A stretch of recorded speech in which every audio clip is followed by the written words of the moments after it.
3 kelas PTIKC 2019. Baiklah, pada pertemuan kali ini saya akan membahas materi mengenai AppleTalk dan POP. Sebelum membahas materi pertama yakni AppleTalk, akan baiknya jika kita mengetahui terlebih dahulu apa itu protokol. Protokol sendiri adalah sebuah aturan atau standar yang mengatur dan mengizinkan terjadinya hubungan, komunikasi, dan perpindahan data antar dua atau lebih titik komputer. Protokol dapat diterapkan pada perangkat keras, perangkat lunak, ataupun kombinasi dari keduanya. Protokol AppleTalk sendiri merupakan protokol yang diciptakan oleh perusahaan Apple Computer. Protokol ini diterapkan pada jaringan dengan komputer mesin Apple yang diperkenalkan pada tahun 1985.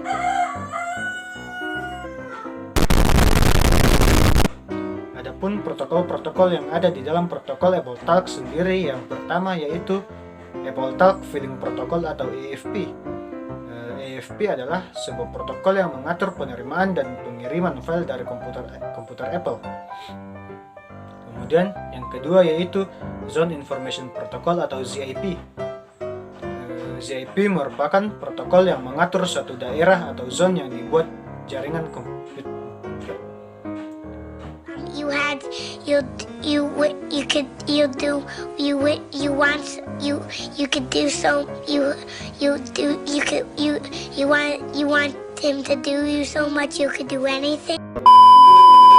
ZIP adalah protokol untuk mengatur suatu daerah zone yang dibuat jaringan AppleTalk. Kemudian yang ketiga yaitu Routing Table Maintenance Protocol atau RTMP. RTMP merupakan sebuah protokol routing bagi AppleTalk yang berjenis distance vector. Kemudian yang keempat yaitu Name Binding Protocol atau NPB. NPB ini berfungsi untuk mengadakan translasi suatu nama dari alamat AppleTalk. Kemudian yang kelima yaitu Datagram Delivery Protocol atau DDP. DDP ini berfungsi untuk memberikan alamat yang unik bagi setiap node dari jaringan AppleTalk. Kemudian yang keenam yaitu NTalk, Talk and Talk, dan FDDI-Talk protokol.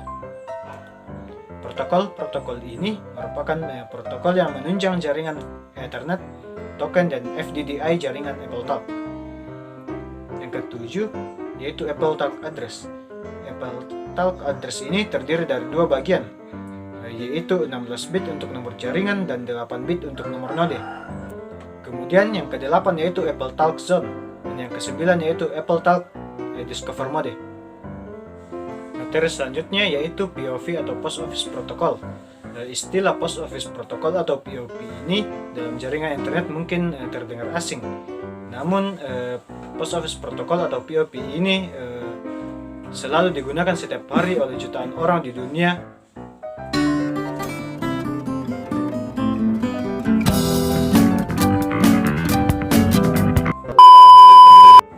Namun istilah Post Office Protocol atau POP ini selalu digunakan setiap hari oleh jutaan orang di dunia. POP atau Post Office Protocol adalah internet protokol yang menetapkan server email dan bagaimana cara untuk mengunduh email. Email yang masuk kemudian disimpan di server POP3 sampai pengguna melakukan login dan mengunduh email tersebut melalui IPS. Hingga kini POP telah dikembangkan menjadi beberapa versi. Dan versi POP3 merupakan standar untuk internet yang digunakan untuk layanan webmail seperti Google Mail dan Yahoo. POP3 berfungsi seperti bis surat yang bekerja untuk mengambil dan membaca email yang masuk ke dalam akun.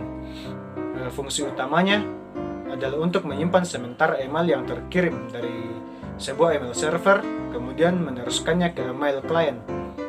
Email tersebut baru akan terespon ketika sudah dibuka oleh user yang berhak mengakses, alias mereka yang memegang username dan password dari alamat email tersebut. Itulah tadi pembawaan materi dari saya. Atas perhatiannya saya ucapkan banyak terima kasih. Assalamualaikum warahmatullahi wabarakatuh. Perkenalkan, nama saya Wahyu Jidda dari kelas PTIKC 2019. Saya dari kelompok 3 akan membawakan dua materi. Yang pertama NetBIOS dan yang kedua DECnet atau Digital Communication Network. Materi yang pertama yaitu NetBIOS. Adapun pengertian NetBIOS atau NetBIOS adalah sebuah spesifikasi yang mengizinkan aplikasi-aplikasi terdistribusi agar dapat saling mengakses jaringan tanpa memperhatikan protokol transport yang digunakan. Fungsi dari NetBIOS sendiri dikembangkan oleh IBM yang berkisar di atas 3 fungsi layar, yaitu Session, Presentation, dan Application. NetBIOS digunakan untuk pertukaran data yang memberi akses programmer ke berbagai sumber data untuk menciptakan hubungan dua komputer atau antara dua aplikasi pada komputer yang sama. NetBIOS menyediakan layanan input-output untuk mendukung aplikasi klien atau server dalam sebuah jaringan. Dari pandangan arsitektural, NetBIOS mendefinisikan dua hal berikut ini. 1. Mekanisme Interprocess Communication atau IPC atau Application Programming Interface atau disingkat API, yang mengizinkan aplikasi-aplikasi yang mendukung NetBIOS agar dapat berkomunikasi secara jarak jauh melalui jaringan dan melakukan permintaan terhadap pelayanan dan tingkat yang lebih bawah pada tumpukan protokol atau protokol stack. Kedua, sebuah protokol yang beroperasi pada lapisan transport dan lapisan sesi dalam mode referensi 7 lapis OSI yang mengizinkan fungsi-fungsi seperti pembuatan sesi dan penghancurannya, dan juga registrasi nama NetBIOS, pembaruan nama NetBIOS, dan resolusi nama NetBIOS. Kemudian layanan NetBIOS. NetBIOS menawarkan 3 buah layanan, antara lain yang pertama, NetBIOS Name Service. NetBIOS Name Service digunakan untuk menyebarkan nama grup, user, komputer ke jaringan, dan memiliki tugas untuk memastikan agar tidak terjadi duplikasi nama. Dalam NetBIOS over TCP/IP, layanan NetBIOS Name Service beroperasi dalam port UDP 137. Perintah-perintah yang dimiliki oleh layanan ini antara lain: pertama, add name, melakukan registrasi terhadap sebuah nama NetBIOS. Lalu yang kedua, add group name, melakukan registrasi terhadap sebuah nama grup NetBIOS. Ketiga, delete name, melakukan penggagalan registrasi nama terhadap sebuah nama NetBIOS atau nama grup NetBIOS yang sudah terregistrasi lebih dahulu. Kemudian yang terakhir, find name, mencari sebuah nama NetBIOS di dalam sebuah jaringan. Adapun layanan yang kedua yaitu NetBIOS Session Service. Layanan ini dapat digunakan oleh 2 buah node atau jaringan untuk membuat sebuah koneksi dan dapat melakukan percakapan, sehingga mengizinkan pesan-pesan yang besar untuk ditangani dan menyediakan fungsi pendeteksian kesalahan dan pemulihannya. Dalam protokol NetBIOS over TCP/IP, layanan ini berjalan di dalam port TCP 139. Perintah-perintah yang terdapat dalam layanan ini antara lain: 1. Call, membuka sebuah sesi koneksi ke sebuah nama NetBIOS yang terdapat dalam komputer dalam jaringan. Kemudian listen, mendengarkan jaringan untuk mencari apakah terdapat percobaan untuk membuka sebuah sesi koneksi terhadap sebuah nama NetBIOS. Yang ketiga, hang up, fungsinya untuk menutup sebuah sesi koneksi. Yang keempat, send atau mengirim, fungsinya mengirimkan sebuah paket ke komputer yang diajak bercakap-cakap dalam sesi koneksi yang bersangkutan. Kemudian yang kelima, send no egg, mengirimkan sebuah paket ke komputer yang diajak bercakap-cakap, seperti halnya perintah send, dengan satu perbedaan, yakni perintah ini tidak membutuhkan acknowledgement. Kemudian yang keenam, receive, fungsinya menunggu kedatangan sebuah paket yang dikirimkan oleh komputer yang mengirimkan paket dengan menggunakan perintah send atau send no egg. Kemudian layanan yang ketiga yaitu NetBIOS Datagram Distribution Service. Layanan ini menyediakan transmisi tanpa koneksi dan tidak menjamin suksesnya pengiriman paket yang besarnya tidak lebih dari 512 byte. Metode ini digunakan oleh naming service. Dalam NetBIOS over TCP/IP, layanan ini berjalan di atas port UDP 138.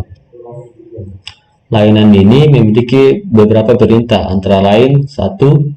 Send datagram. Fungsinya mengirimkan sebuah datagram ke sebuah nama NetBIOS yang terdapat pada komputer jarak jauh. Yang kedua, send broadcast datagram. Fungsinya mengirimkan data ke semua nama NetBIOS yang terdapat di dalam jaringan yang sama. Kemudian 3. Receive datagram. Fungsinya buat apa? Fungsinya untuk menunggu kedatangan sebuah paket yang dikirimkan dengan menggunakan perintah send datagram dari komputer lain. Kemudian terakhir, receive broadcast datagram. Fungsinya menunggu kedatangan sebuah paket yang dikirimkan dengan menggunakan perintah send broadcast diagram dari komputer lain.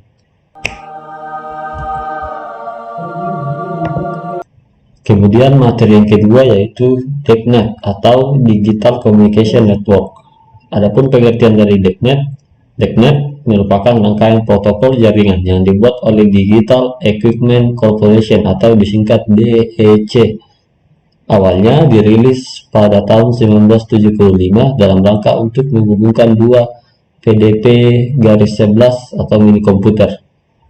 DECnet kemudian berkembang menjadi salah satu yang mengembangkan arsitektur jaringan peer-to-peer sehingga mengubah DEC menjadi kelompok besar jaringan atau networking powerhouse pada tahun 1980-an.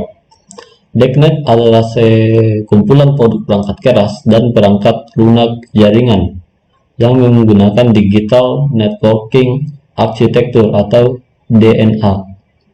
Awalnya, protokol DECnet dibangun dengan 4 lapisan yang kemudian pada tahun 1982 berkembang menjadi 7 lapisan OSI protokol jaringan. Sejak awal, protokol DECnet dibangun untuk sistem operasi unggulan DEC flagship, dalam hal ini FAX atau FMS. Kemudian, lapisan pada protokol DECnet. DECnet terdiri atas 7 lapisan atau layer berupa sekumpulan protokol yang bertingkat. Lapisan-lapisan tersebut antara lain sebagai berikut. Pertama, application layer. Fungsi dari application layer yaitu sebagai antarmuka dengan aplikasi dengan fungsionalitas jaringan, mengatur bagaimana aplikasi dapat mengakses jaringan, dan kemudian membuat pesan-pesan kesalahan atau error. Protokol yang berada dalam lapisan ini adalah HTTP, FTP, SMTP, dan NFS. Kemudian yang kedua, Network Management Layer.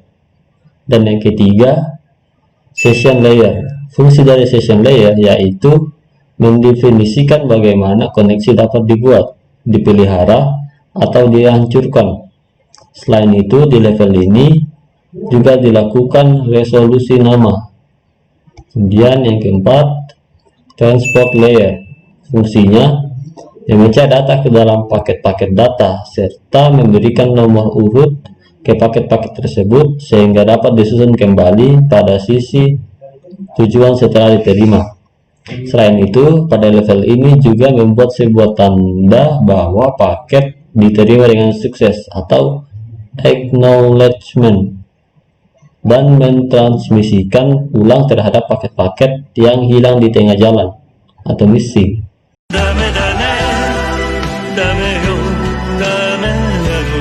Yang kelima, Network Layer.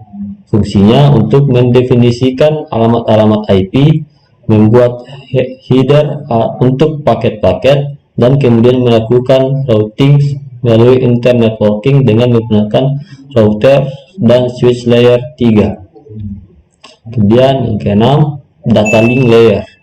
Fungsinya untuk menentukan bagaimana bit-bit data dikelompokkan menjadi format yang disebut sebagai frame. Selain itu, pada level ini terjadi koreksi kesalahan, flow control, pengalamatan perangkat keras seperti halnya media access control atau sering disingkat media access control address (MAC address), dan menentukan bagaimana perangkat-perangkat jaringan seperti hook, bridge, repeater, dan switch layer 2 beroperasi. Kemudian yang terakhir, physical layer. Fungsinya untuk mendefinisikan media transmisi jaringan, metode pensinyalan, sinkronisasi bit, arsitektur jaringan seperti halnya Ethernet atau token ring, topologi jaringan dan pengabelan. Nice. Selain itu, level ini juga mendefinisikan bagaimana network interface card atau NIC dapat berinteraksi dengan media kabel atau radio. Itulah tadi pembahasan materi yang singkat dari saya. Adapun kurang dan lebihnya mohon dimaafkan karena saya juga manusia biasa. Sekian, wassalamualaikum warahmatullahi wabarakatuh.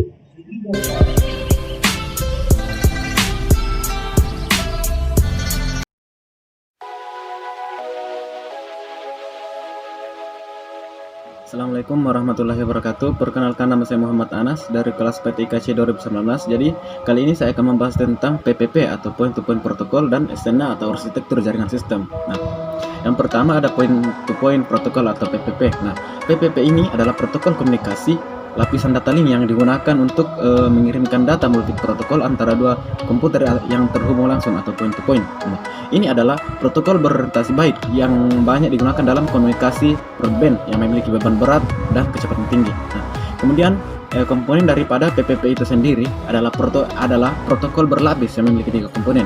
Yang pertama ada komponen ekapsulasi. Nah, ini mengekapsulasi datagram sehingga dapat dikirim melalui lapisan fisik yang ditentukan. Kemudian lapisan yang kedua itu link control protocol atau LCP. Nah, ini bertanggung jawab untuk membangun, mengkonfigurasi, menguji, memelihara, dan mengakhiri tautan untuk transmisi. Ini juga menanamkan negosiasi untuk mengatur opsi dan penggunaan fitur oleh 2 titik akhir tautan. Kemudian komponen yang ketiga ada authentication protocols atau AP. Protokol ini mengotentikasi titik akhir untuk penggunaan layanan.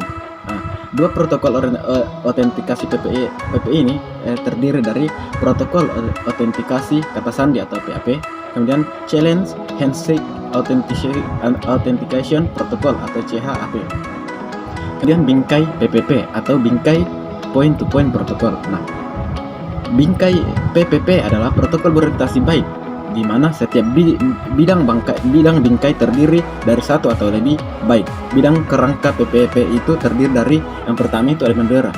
Nah, 1 byte yang menandai awal dan akhir bingkai. Nah, pola bit bendera ini adalah 01, 11, 11 dan 10. Nah, yang kedua itu ada alamat. 1 byte yang disetel ke 1 sebanyak 8 kali jika disiarkan. Nah, kemudian yang ketiga itu ada kontrol. 1 byte diatur ke nilai konstan 11000000.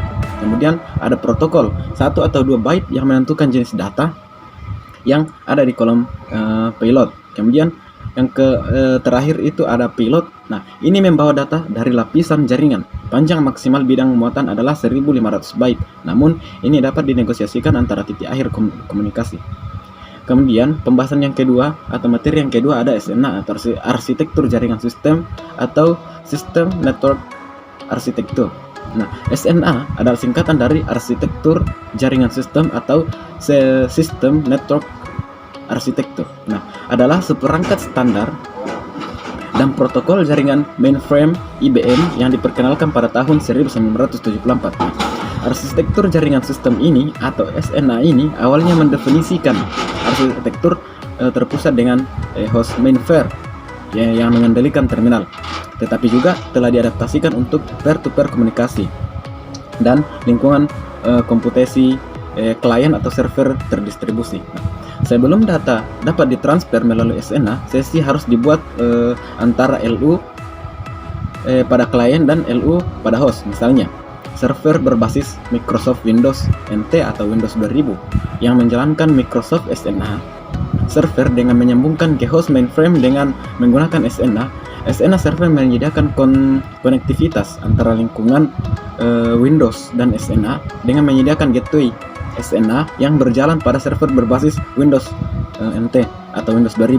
Nah, kalian kemudian dapat terhubung ke host mainframe SNA dengan melalui gateway server SNA. Sekian materi dari saya, kurang lebihnya mohon dimaafkan. Semoga dapat bermanfaat bagi kita semua. Assalamualaikum warahmatullahi wabarakatuh.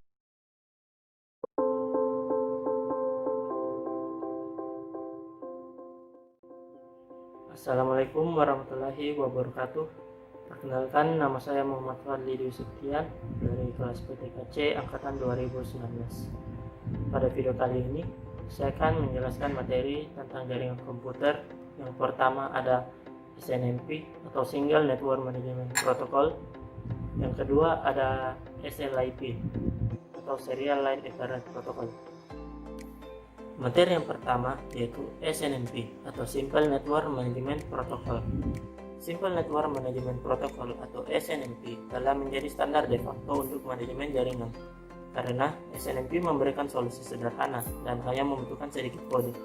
Setiap vendor dapat dengan mudah membangun agen SNMP untuk produk mereka. Sistem manajemen jaringan dengan SNMP mempunyai dua entitas utama, yaitu manajer dan agen. Manajer adalah tempat di mana administrator jaringan mengontrol fungsi manajemen jaringan, sedangkan agen adalah entitas yang melekat ke perangkat yang sebenarnya dikelola. Switch, router, atau server jaringan adalah contoh perangkat yang dikelola. SNMP didasarkan pada manajer atau agen model. SNMP disebut sebagai simple karena agen membutuhkan software yang sangat kecil. Pemrosesan dan penyimpanan data berada pada sistem manajer, sementara bagian pelengkap dari fungsi-fungsi berada di sistem yang dikelola atau dikenal sebagai objek. SNMP juga menggunakan datagram UDP karena lebih sederhana dalam pengiriman informasi. Materi yang kedua yaitu SLIP atau Serial Line Internet Protocol. Serial Line Internet Protocol atau SLIP adalah kebanyakan enkapsulasi usang dari Internet Protocol yang dirancang untuk bekerja di port serial dan koneksi modem. Hal ini didokumentasikan di RFC 1055. Pada komputer pribadi, SLIP telah digantikan oleh Point-to-Point Protocol atau PPP yang lebih baik penggunaannya, memiliki lebih banyak fitur dan tidak memerlukan konfigurasi alamat IP yang harus ditetapkan sebelum dibentuk.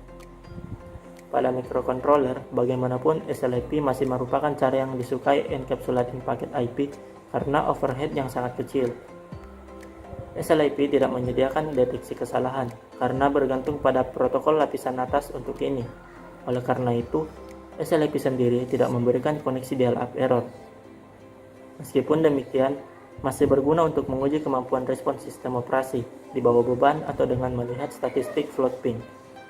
SLIP juga saat ini digunakan dalam protokol Blue Core serial untuk komunikasi antara modul Bluetooth dan komputer host. Demikian penjelasan materi dari saya tentang SNMP atau Simple Network Management Protocol dan SLIP atau Serial Line Internet Protocol. Terima kasih telah menonton video ini. Wassalamualaikum warahmatullahi wabarakatuh.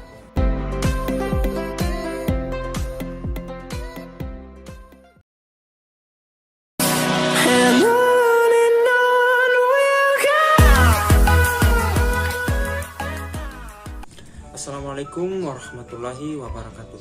Perkenalkan, nama saya Husain Nursanjaya dari kelas PTKC Angkatan 2019. Di sini saya akan menjelaskan apa itu FTP dan eMCP. Yang pertama adalah FTP atau File Transfer Protocol, yaitu merupakan protokol yang bertugas untuk menjembatani pertukaran informasi di dalam suatu komputer. Jika kamu mengunduh dan mengunggah file, maka semua aktivitas tersebut dapat dilakukan dengan adanya bantuan FTP. Ada dua hal penting dalam FTP. Yang pertama adalah FTP server dan FTP client. FTP server adalah server yang menjalankan software dengan fungsi memberikan layanan tukar menukar file yang selalu siap apabila ada permintaan dari FTP client. Sedangkan yang dimaksud dengan FTP client adalah komputer yang kamu gunakan untuk melakukan berbagai aktivitas. Kelebihan FTP. FTP sebagai protokol yang menjembatani pertukaran informasi di dalam suatu komputer ini memiliki banyak kelebihan. Antara lain, Yang pertama, memiliki sistem keamanan enkripsi pada jaringan yang digunakan, sehingga kamu tidak perlu khawatir akan peretasan data pribadi. Dan kedua adalah FTP, memiliki fungsi sebagai penyimpanan di mana data yang dikirimkan tidak akan hilang atau dihapus oleh komputer dan perangkat elektronik lainnya. Yang ketiga, meski menggunakan FTP memerlukan verifikasi, namun sudah ada software yang membantumu melakukannya beserta dengan petunjuk verifikasi. Tambahan informasi, verifikasi menggunakan FTP ini hanya ada 2 langkah saja. Yang keempat adalah FTP mampu menjembatani pertukaran informasi dan file antar komputer. Selama prosesnya sudah dilengkapi dengan sistem keamanan yang melindungi data yang kamu kirim atau terima. Dan yang kelima, FTP mampu melakukan backup data dan file termasuk restore pada sebuah website. Yang keenam, transfer data dan informasi melalui FTP sangat mudah dan efisien. Yang ketujuh, FTP dapat digunakan sebagai indirect komputer atau implicit remote komputer. Di samping memiliki kelebihan, FTP juga memiliki kekurangan, seperti sangat bergantung dengan adanya sistem keamanan enkripsi. Tanpa ada sistem keamanan enkripsi, maka FTP tidak aman digunakan untuk transfer data dan informasi. Yang kedua adalah desain yang tidak begitu kuat sehingga bisa membahayakan administrator karena minimnya informasi tentang faktor risiko yang akan dihadapi. Yang ketiga adalah kesalahan dalam menyampaikan informasi sering terjadi sehingga administrator sulit memahami informasi yang diterima. Adapun cara kerja FTP yaitu bekerja dengan mengandalkan autentikasi standar yang meminta pengguna komputer memasukkan username dan password untuk bisa mengakses data. Setiap kali kamu mengunggah ataupun melakukan aksi lain terhadap data dalam komputer, maka diperlukan akses dari FTP untuk perintah yang kamu lakukan. Password dan username itulah yang menjadi kunci aksesmu untuk mengakses data di dalamnya. Selanjutnya yang kedua adalah pengertian ICMP. ICMP sendiri adalah sebuah kependekan dari apa yang kita kenal dengan nama Internet Control Message Protocol. Dari namanya, maka sudah bisa kita ketahui bahwa ICMP ini merupakan salah satu protokol jaringan yang digunakan di dalam jaringan internet. Di samping protokol-protokol lainnya seperti TCP atau IP, ICMP ini seringkali dikenal sebagai salah satu protokol inti pada keluarga protokol internet. Jadi, hal ini membuat ICMP memiliki peran dan fungsi yang penting di dalam sebuah jaringan internet. Nah, apa saja fungsi dari ICMP? Yang pertama, membantu proses error handling atau melaporkan apabila terjadi error pada sebuah jaringan. Error merupakan salah satu gejala yang paling mungkin terjadi dalam sebuah jaringan komputer. Error biasanya terjadi ketika pesan dan juga request tidak dapat tersampaikan ke host, ataupun koneksi terputus atau kehilangan koneksi dalam proses transmisi data di dalam jaringan komputer. Yang kedua, membantu kontrol prosedur atau prosedur pengaturan pada sebuah jaringan. Kontrol prosedur atau prosedur pengontrolan juga merupakan tugas dan fungsi utama dari protokol ICMP ini.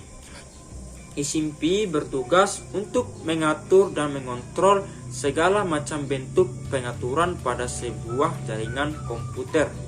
Dengan adanya ICMP ini, maka setiap jaringan komputer dapat berjalan sesuai dengan prosedur juga ketentuan yang tidak ada, sehingga tidak mengalami melenceng atau kesalahan dalam proses transmisi jaringan tersebut. Yang ketiga, menyediakan pengendalian error dan pengendalian arus pada network layer atau lapisan jaringan. Pengendalian error atau error handling sudah dibahas pada poin sebelumnya. Akan tetapi, selain melakukan pengendalian error atau error handling ini, ICMP juga memiliki tugas dan juga fungsi lainnya, yaitu melakukan pengendalian terhadap arus informasi yang ditransmisikan pada network layer atau lapisan jaringan. Yang keempat, mendeteksi terjadinya error pada jaringan seperti connection loss, kemacetan jaringan, dan sebagainya. Tugas pendeteksian dan juga pelaporan akan terjadinya error juga merupakan tugas dan fungsi utama dari eSIM-P ini. eSIM-P merupakan protokol yang memiliki peran penting ketika terjadi error pada sebuah jaringan atau network. Ketika eSIM-P mendeteksi terjadinya error, biasanya router atau perangkat keras jaringan lainnya akan memberikan tanda kepada eSIM-P. Misalnya host tidak dapat dijangkau atau koneksi terputus. Selanjutnya adalah tipe-tipe pesan pada eSIM-P. Berikut ini adalah kedua jenis pesan yang ada pada protokol eSIM-P. Yang pertama, eSIM-P error message, yaitu suatu pesan atau message yang disampaikan oleh eSIM-P ketika terjadi kesalahan atau error pada jaringan komputer yang sedang berjalan. Yang kedua adalah eSIM-P query message, merupakan pesan pada eSIM-P yang dikirimkan oleh node yang kemudian dijawab oleh format-format spesifik dari node yang dituju. Jadi tidak berhubungan dengan error message dan hanya berupa pembalasan pesan yang dikirimkan. Sekian video pembelajaran dari saya, kurang lebihnya mohon dimaafkan. Assalamualaikum warahmatullahi wabarakatuh.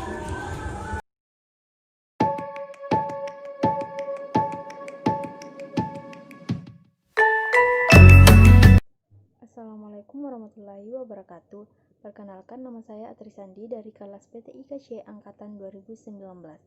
Baik, pada kesempatan kali ini saya akan membahas materi tentang ARP dan RARP. Sebelumnya, ARP dan RARP adalah dua protokol jaringan komputer yang digunakan untuk menyelesaikan lapisan tautan dan alamat protokol IP. ARP menyelesaikan alamat IP mengingat alamat perangkat keras. RARP menyelesaikan alamat perangkat keras ketika alamat IP yang disediakan. Pada kenyataannya, RARP melakukan kebalikan dari ARP. Oleh karena itu, namanya reverse ARP, tetapi RARP tidak digunakan lagi atau telah digantikan oleh protokol yang lebih baik lagi. Yang pertama yaitu ARP atau Address Resolution Protocol, adalah sebuah protokol yang bertanggung jawab mencari tahu MAC address atau alamat hardware dari suatu host yang tergabung dalam sebuah jaringan LAN dengan memanfaatkan atau berdasarkan IP address yang terkonfigurasi pada host yang bersangkutan. Dalam OSI layer, protokol ini bekerja antara layer 2 dengan layer 3. Cara kerja protokol. Yang pertama, awalnya ARP melakukan pengiriman sebuah pesan yang sifatnya broadcast atau menyeluruh. Isi dari pesan tersebut berupa permintaan sebuah alamat MAC address suatu host berdasarkan IP address setiap host. Pesan permintaan ini dikirim secara menyeluruh ke semua host yang tergabung dalam jaringan LAN. Yang kedua, setelah pesan tersebut sampai pada host tujuan, maka host tujuan akan membalas pesan tersebut dengan sebuah pesan balasan yang berisi alamat fisik atau MAC address yang sesuai dengan IP address yang diminta tadi. Yang ketiga, bisa dikumpulkan. Protokol ARP ini bertugas dengan cara memfilter setiap host yang tergabung dalam jaringan dan mencari tahu apa alamat MAC address dan IP address yang dimaksud. Jadi, bisa dikatakan bahwa protokol ARP ini bertugas sebagai penerjemah alamat logis berupa IP address menjadi alamat fisik yaitu MAC address. Fungsi ARP pada jaringan komputer ialah untuk meningkatkan keamanan. Dalam mikrotik, masukan ARP bisa didapat secara dinamik. Namun, untuk meningkatkan keamanan, kita dapat memasukkan ARP statik secara manual dengan hanya membolehkan sebuah rute mereply hanya untuk memasukkan ARP statik pada tabel ARP, maka akan membatasi akses ke router dan jaringan di belakang router hanya untuk IP address atau MAC address dengan kombinasi. Yang kedua yaitu RARP atau Reverse Address Resolution Protocol, adalah protokol yang bertugas untuk menentukan IP address suatu host yang hanya tahu hardware address-nya saja. Misalnya pada declass machine, host akan mengirim paket berikut alamat MAC-nya secara broadcast. Untuk meminta alamat IP yang sesuai, RARP server akan menjawab paket tersebut sehingga alamat IP akan teridentifikasi. RARP digunakan oleh komputer yang tidak mempunyai nomor IP. Pada saat komputer dihidupkan, maka komputer melakukan broadcast ke seluruh jaringan untuk menayangkan apakah ada server yang dapat memberikan nomor IP untuk komputer tersebut. Server yang dapat memberikan nomor IP secara otomatis disebut DHCP atau Dynamic Host Configuration Protocol. Paket broadcast tersebut dikirim beserta dengan MAC address dari pengirim. Server DHCP yang mendengar request tersebut untuk menjawabnya dengan memberikan nomor IP dan waktu pinjam atau last time. Enkapsulasi atau pembungkusan. Paket RARP dibungkus secara langsung ke dalam frame data link. Formatnya sama dengan enkapsulasi pada paket ARP. Sekian materi dari saya. Wabillahi taufiq wal hidayah. Assalamualaikum warahmatullahi wabarakatuh.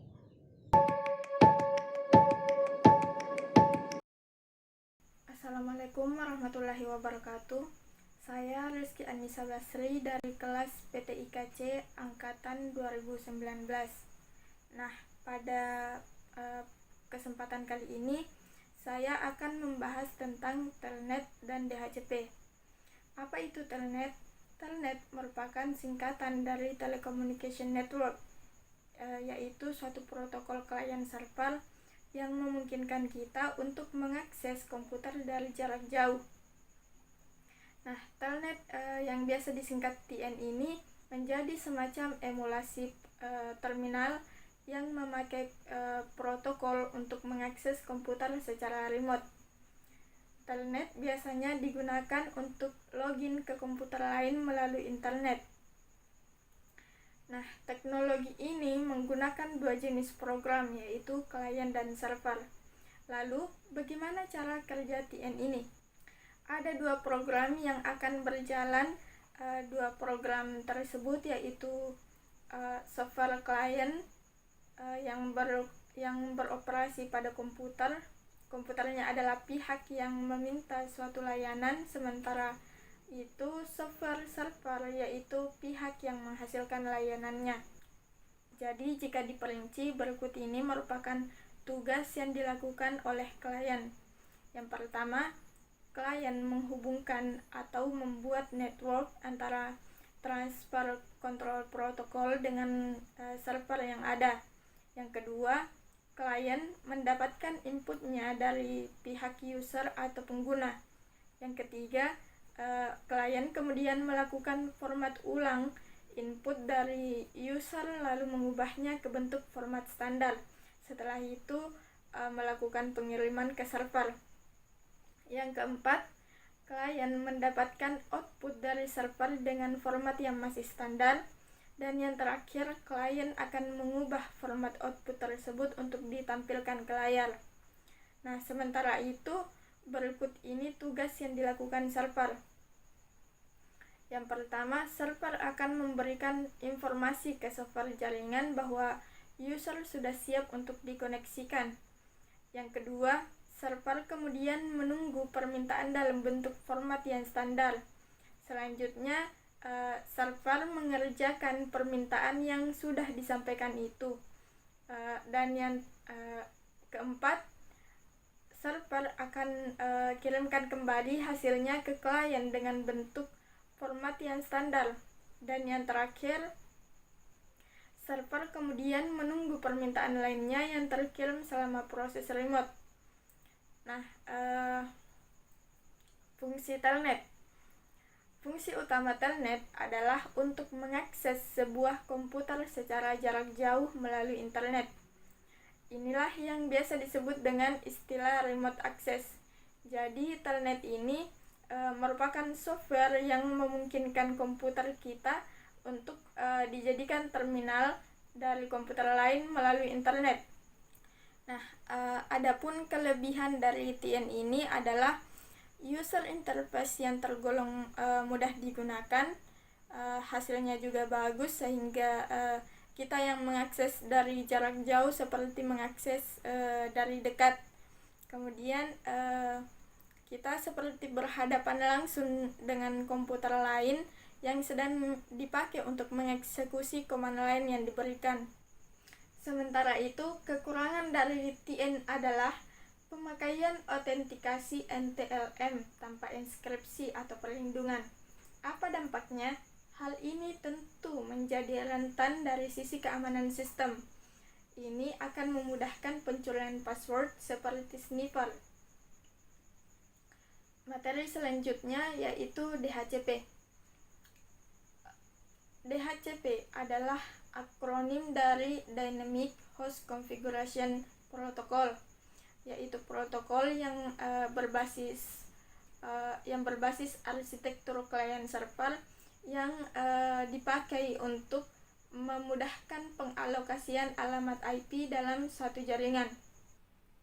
Selain alamat IP, banyak parameter jaringan yang dapat diberikan oleh DHCP, seperti default gateway dan DNS server.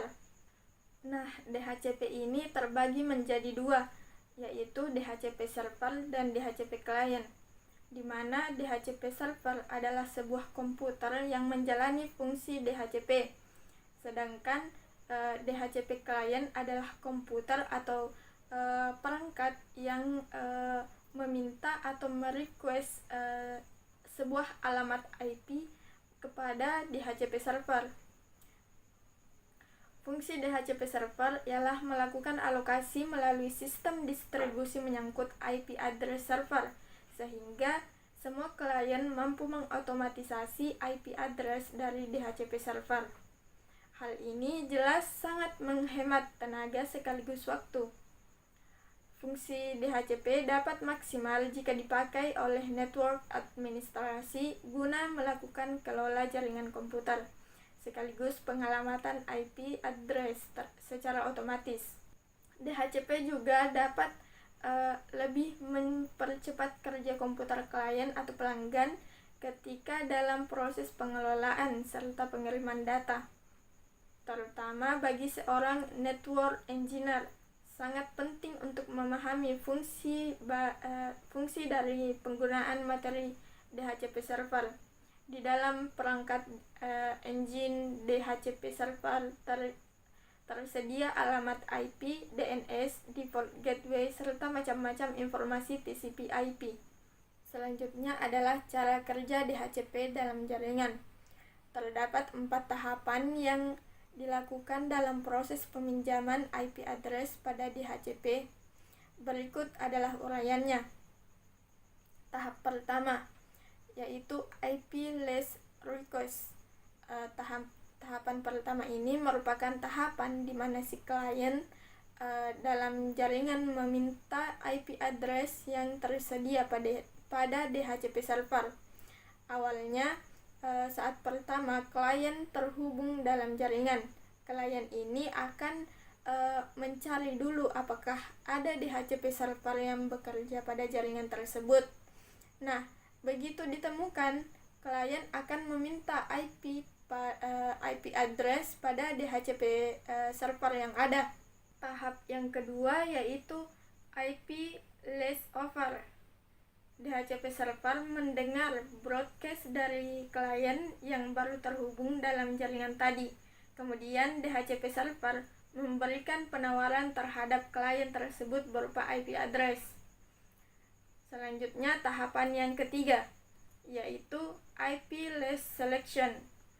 Setelah diberikan penawaran oleh DHCP server, klien yang merequest tadi menyetujui penawaran yang diberikan oleh DHCP server.